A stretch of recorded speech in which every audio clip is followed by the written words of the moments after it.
आलू के मज़ेदार किस्म के स्नैक्स की रेसिपी आपके लिए ले आए हैं, जो कि बहुत ही क्रंची और बहुत ही मज़े के बनते हैं। तो शुरू करते हैं। उबले हुए आलू हम लेंगे 3 से 4 और उनको हम कश कर लेंगे।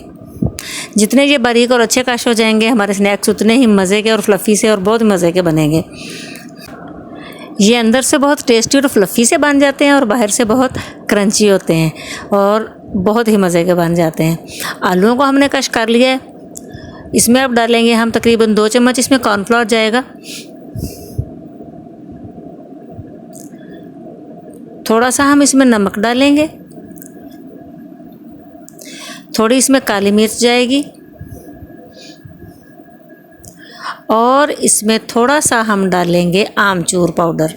आपके पास अगर आमचूर पाउडर नहीं है तो आप ना डालें। चाट मसाला थोड़ा डालना चाहें, तीखा करना है तो वो डाल लें, लेकिन आमचूर पाउडर इसमें बहुत अच्छा लगता है। इसके अलावा अगर आप इसमें अजवाइन थोड़ी सी डाल लें तो वो भी बहुत मज़े की लगती है। अगर किसी को ज़ीरा पसंद है तो 2 चुटकी ज़ीरा जो है वो भी इस पर शामिल किया जा सकता है। इसके अलावा आप इस पर कोई मसाला तेज़ ना करें, क्योंकि ये तेज़ मसाले के साथ अच्छा नहीं लगता है। मैं इसको बना रही हूँ कुछ इस अंदाज से। आप इसको वैसे भी हाथ से बनाएं और तल लें, पकौड़ों की तरह तल लें। मैं आपको पकौड़ों की तरह तल के भी दिखा देती हूँ। जो डिज़ाइन आपको पसंद हो आप उसके हिसाब से लगाकर इसको बना लें। अच्छा, ये ना अगर इस मॉल में डालें ना तो ये कट बड़ी मुश्किल से होता है, तो आप पैन के ऊपर धागा बांध लें।